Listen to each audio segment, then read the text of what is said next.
इंसान 1 लाख कमा के मस्त क्यों होता है या 10,000 कमा के मस्त क्यों होता है? क्योंकि साला उसके साथ कुछ बुरा नहीं हुआ, उसके साथ कोई पर्पस नहीं है, कोई उद्देश्य नहीं है। मेरे को क्यों बड़ा करना है, मेरे को बड़ा बनना क्यों है? कहते अगर कोई आपको पैसों के लिए आपकी इज्जत ले ले, या किसी के साथ ऐसा हुआ कि पैसों के चलते उसके परिवार की इज्जत गई हो, साला उसके पास पैसा कमाने का कारण है कि मेरे को पैसा कमाना क्यों है, क्योंकि इस पैसों के चलते मेरे परिवार की इज्जत गई थी, वो कमाने नहीं लगे, उसको कोई रोक नहीं सकता। Nobody can stop.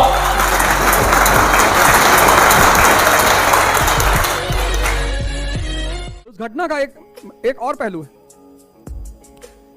समय कभी भी बदल सकता है, इसलिए जब ताकत में रहो तो शांत रहो, सरल रहो। ना तुम्हारा रसूख काम आता है जब समय बिगड़ता है ना। अच्छा हुआ या बुरा हुआ उससे मुझे मतलब नहीं है, मैं कोई भगवान हूं जो मैं उसको डिसाइड करूं अच्छा था कि बुरा था, वो एक अलग फैक्टर है।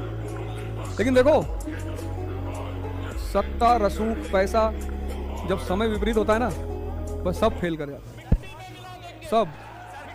वो तीनों कह रहे हैं कि हमको नाम कमाना था। सिट वाले रिमांड पे इंक्वायरी कर रहे हैं ना, तो कह रहे हैं हमको यूपी का माफिया बनना है। उसमें एक तो 18 साल का है, अरुण मौर्य। रहने के 2 ही तरीके हैं, जो हासिल है उसमें खुश रहना सीख लो, या फिर जिसमें खुशी है उसे हासिल कर लो। जिंदगी नर्क तब बन जाती है जब हम दोनों काम नहीं करते और सिर्फ सोचते रहते हैं और समय हमारे हाथ से निकल जाता है। भाई अंबानी का एक कोट बड़े अच्छे से मुझे पता है कि जब उसको पहली तनख्वाह मिली 250 रुपए की, तो वो सामने 5 स्टार होटल में जाके चाय पी के 250 रुपए तबाह करके आ गया। तो उसके साथी कलीग ने पूछा, तेरे से बड़ा बेवकूफ आदमी कौन है कि 250 रुपए तनख्वाह मिली है, बच्चों को नहीं देख रहा, बीवी को नहीं देख रहा, और 250 रुपए की 5 स्टार में चाय पिया है, तू पागल है क्या? उसने बोला, मैं देखना चाहता हूँ कि 250 रुपए की जब चाय पीता हूँ तो मेरे साथ जो 250 रुपए की चाय पीते हैं बातें क्या करते हैं, क्या क्या सपने हैं उनके। और कह रहा है मात्र 250 रुपए में मुझे बहुत कुछ सीखने को। डिस्ट्रैक्शन से कैसे बचें? साधु बन जाओ, हमेशा के लिए, एक दिन के लिए साधु बन जाओ। साधु दुनिया से डिटैच, किसी से मतलब। एक दिन के कम्युनिकेशन व्रत पे चले जाओ, मौन व्रत। माँ बाप से कह दो आज बात नहीं करेंगे, जिस दिन स्कूल कॉलेज बंद हो, जिस दिन ऑफिस बंद हो, छुट्टी एक दिन तो मिलती है। कमरा बंद कर लो, फोन स्विच ऑफ करके बाहर रख दो, बैठ जाओ कमरे में। कोई ना कंप्यूटर होगा, ना आपके सामने कोई मोबाइल हो सकता है, ना टीवी हो सकता है। किताबें हो और अपनी एक कॉपी और पेन। देखो 3 घंटे बाद ऐसा हाथ फड़फड़ाएगा ना कि मोबाइल कहाँ है, मोबाइल कहाँ है। लाचार देखोगे खुद को। 4-5 घंटे बाद खुद से बातें हो रही है, नेटवर्किंग इफेक्ट में हो दिमाग के साथ। मैं कौन हूं, क्या चाहता हूं मैं जीवन से, क्या वो दोस्त मेरे असली में दोस्त हैं कि नकली दोस्त हैं। और 10 घंटे बाद देखोगे तुमको अचीवमेंट समझ में आएगा, तुमने लिमिट तोड़ दी, अब तुम एडिक्टेड नहीं। मैंने टीना डाबी का इंटरव्यू देखा था, तो टीना डाबी के इंटरव्यू में, जो कि आपको यूपीएससी के ऑल इंडिया रैंक 1 है, तो टीना डाबी के इंटरव्यू में एक छोटी सी बात मुझे समझ में आई थी कि जब वो 12th में थी ना, ठीक है, तो उन्होंने तभी डिसाइड कर लिया था कि उनको आगे चल के यूपीएससी की तैयारी करनी है। उनकी कोई मजबूरी नहीं थी। जैसे क्या होता है कि अधिकतर यहाँ पर सरकारी नौकरी की तैयारी वो करता है जो मिडिल क्लास फैमिली से होता है, तो उनके घर में यहाँ पर ये रहता है कि चलो अगर एक सरकारी नौकरी लग गई तो कई सारे पुश्तों को बड़ा आराम सा मिल जाएगा, पैसे वैसे हो जाएंगे, थोड़ा नाम हो जाएगा, इस तरीके से। यहाँ पर इनके साथ कोई मजबूरी नहीं थी, इनका अपना माइंडसेट था कि मुझे यूपीएससी करना है।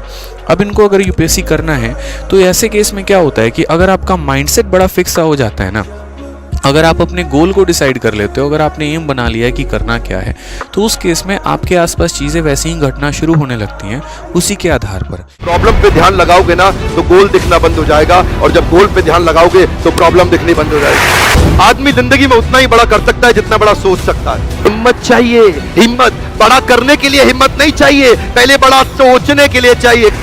अगर जिंदगी में सफल होना चाहते हो तो सफल लोगों की भीड़ में खड़े हो जाओ, वो धक्का मार मार के आपको सफल बना देंगे। जब हम पढ़ाई करते हैं ना, फिर गाने दिमाग में चलते हैं, ये फैक्ट है, होता ही नहीं होता।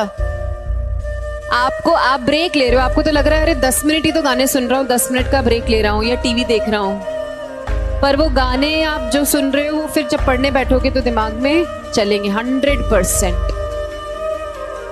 तो कैसा म्यूजिक सुनना चाहिए? ऐसा म्यूजिक जो समझ में ना आए, उसका रिदम अच्छा हो, उसकी बीट्स अच्छी हो।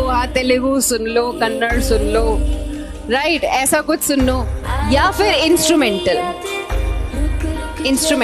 और मालूम है, इंस्ट्रूमेंटल म्यूजिक रात को सोने के 5 मिनट पहले सुन लो, आपको एक तो बहुत अच्छी नींद आएगी, आप स्ट्रेस फ्री रहोगे और इससे ब्रेन की फंक्शनिंग इंप्रूव। जिस चूहे का बिल एक ही होता है उसके मरने की संभावनाएं बहुत ज्यादा होती है। गांव में मिट्टी में चूहे का बिल देखें? इस दुनिया में कोई भी चूहा ऐसा नहीं है भाई जिसका एक ही बिल हो। वो बिल 2 रखता है, 3 रखता है। क्यों? साला सांप आएगा तो इसमें से निकल लूंगा, इसमें से आएगा तो इसमें से निकल लूंगा। अब आपके लिए कितनी बुरी खबर है, जो इंसान दुनिया में एक काम के ऊपर डिपेंड रहे, समझ लो कितना बड़ा खतरा है। सिर्फ नौकरी पे डिपेंड, सिर्फ ट्रेडिशनल बिजनेस पे डिपेंड। अरे अगर यही होता तो अमिताभ बच्चन नवरत्न तेल नहीं बेचता भाई। उसको पता है साला पिछली बार 400 करोड़ चला गया था माइनस, अब की बार एक्स्ट्रा करके रख, एक्स्ट्रा बना के रख। अगर सचिन तेंदुलकर भी जीवन भर यही सोचता है कि मेरे 10th में क्या होगा, 12th में क्या होगा, गॉड ऑफ क्रिकेट नहीं बन सकता। सब कुछ जिंदगी दांव पे, लेकिन मरूंगा और जीऊंगा क्रिकेट के लिए।